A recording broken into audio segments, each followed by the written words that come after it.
Hari ku tariki 18 z'ukwezi kwa mbere 2020 ubwo Mufosini TV yahagurutse ikerekeza muri Diocese Gatolika ya Cyangugu muri Paruwase ya Muyange mu murenge wa Nyabitekeri, aho naho abasaveri bazikiye bagiye gukora ubutumwa muri Paruwase ya Muyange.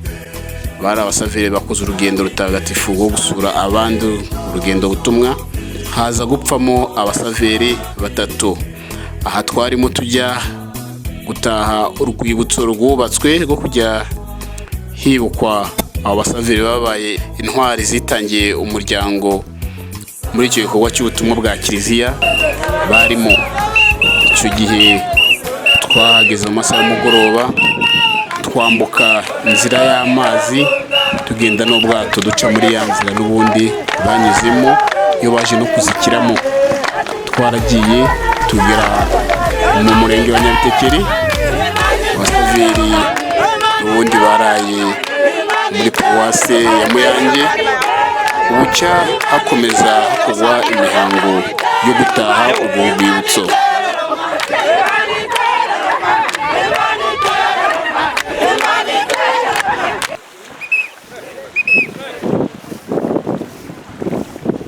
Tugeze ku mazi magari, tuvuye ku migezi, tugeze ku Kivu, tugiye kucyambuka mu izina rya Yesu. Ubwo rero gahunda yo kwambuka iteye gutya.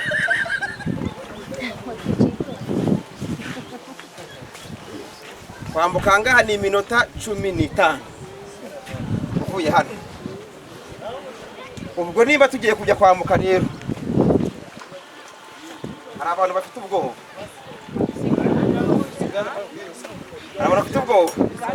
bugiye gushira womoke. Kwambuka aho mwayimenyeshejwe rero, nubwo ko twakodesheje ubwato ene kubuzana kugarura ejo. Hari hateguwe ubwato buri bubafashe kugenda neza kugira ngo bagere mu cyambu bagombaga komokiramo bafite umutekano. Bwari ubwato bwujuje ibyangombwa kandi hagendamo umubare uringaniye kugira ngo bagereyo bafite amahoro. Bwari ubwato bwa Mubucyo Company. Bagiye neza kandi bagenda bazirikana bagenzi babo baguye mu rugendo butumwa rusa n'urwo Francisco Saveri yaguyemo n'ubundi kuko nawe yapfuye akora ubutumwa bw'ijambo ry'Imana. Waksaveri ndugu zetu, tuwe na furaha kuu, kwani leo ni sikukuu yetu. Waksaveri ndugu zetu, tuwe na furaha kuu, kwani leo ni sikukuu yetu. Ole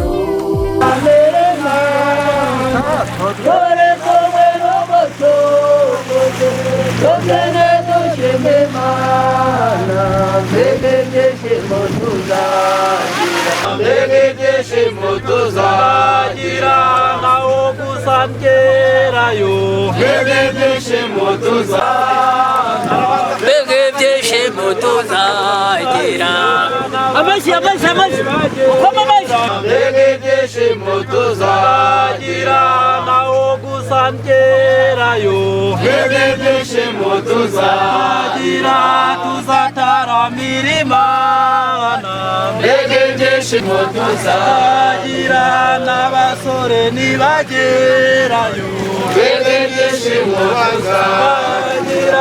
tuzataramira Imana.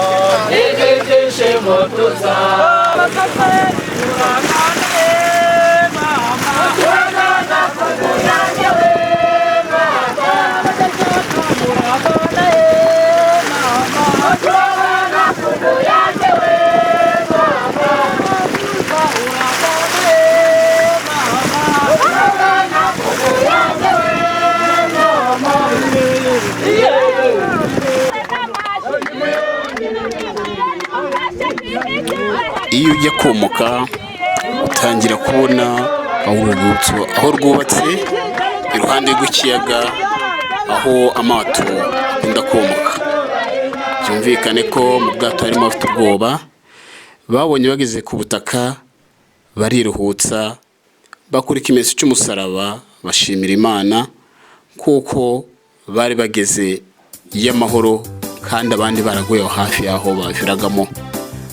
Aho baviragamo ni hafi y'aho bagenzi babo barohamiye ndetse bamwe muri bo babura ubuzima. Si tu vas au ciel, viens avant moi, ouvre tous les trous, et dis-moi par là, Si tu vas au ciel, viens avant moi, ouvre tous les trous, et dis-moi par là, Aliyah-oh, Aliyah-oh, oh, oh. Ne mwasikiye ubundi ubwato bwazikiye aho hepfo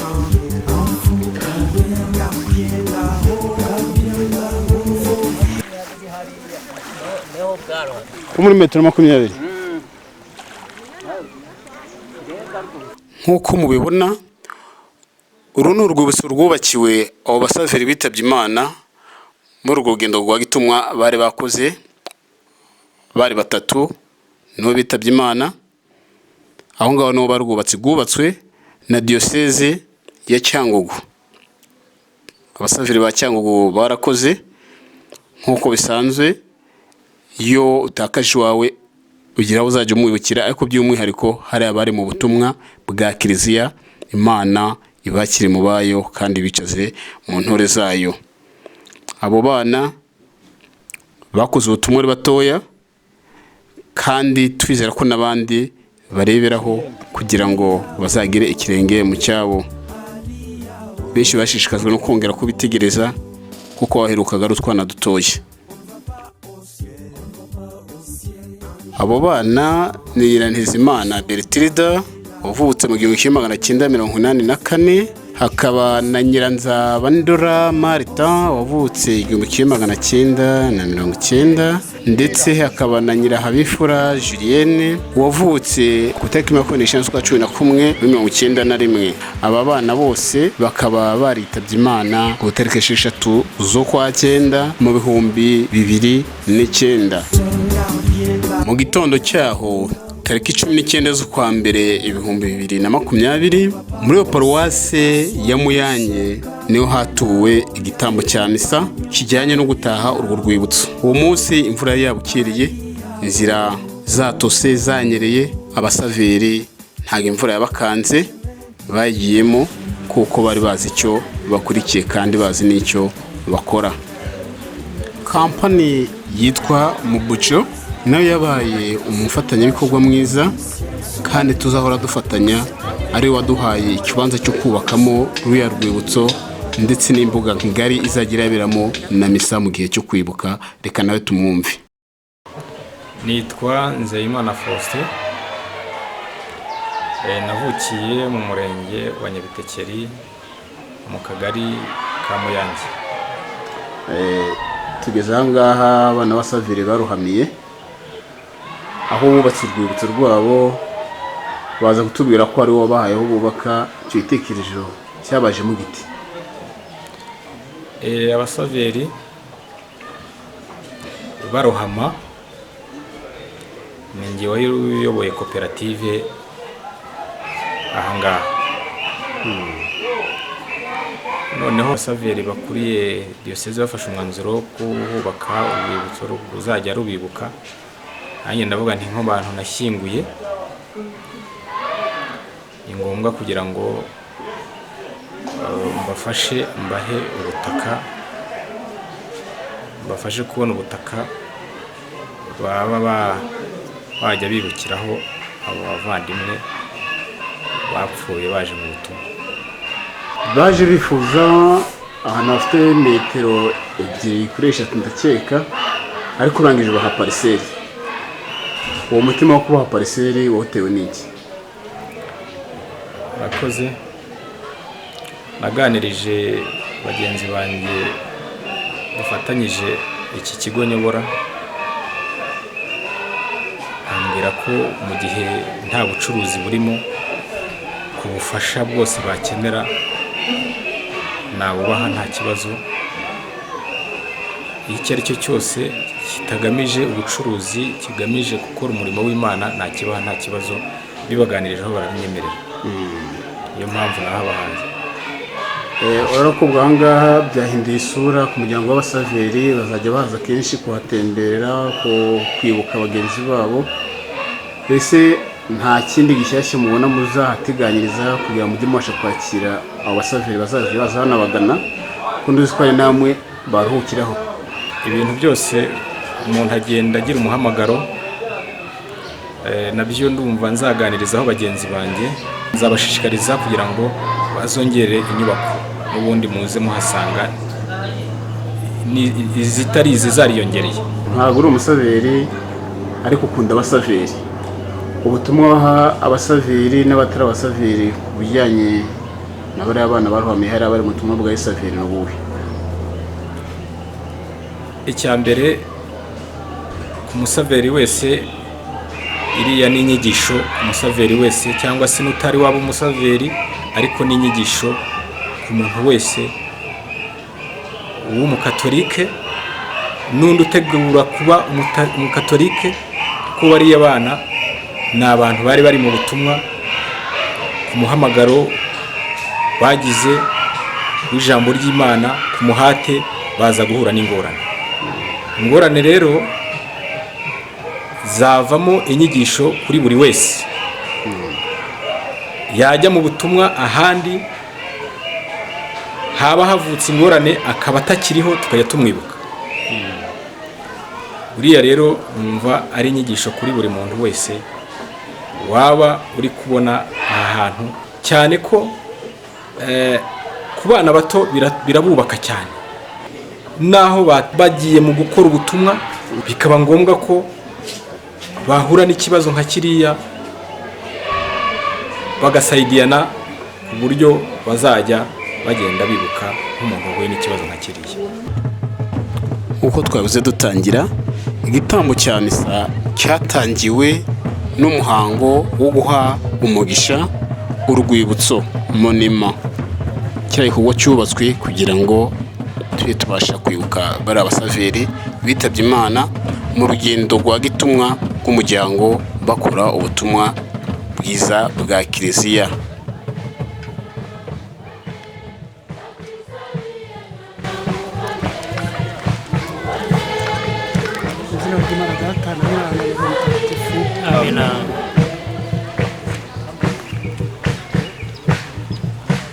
Nyagasani Imana yacu, turagusabye umugisha iyi monima y'urubyiruko gatolika rw'abasaveri baguye muri aya mazi y'ikiyaga cya Kivu, bari mu butumwa bwa Kiliziya yawe, kugira ngo abazabona iki kimenyetso bose bazaharongera ingabire y'umwete wo gutumikira, bakwiza urukundo rwawe hose batijana. Tubisabye kuri Yezu Kristu umwami wacu. Amen.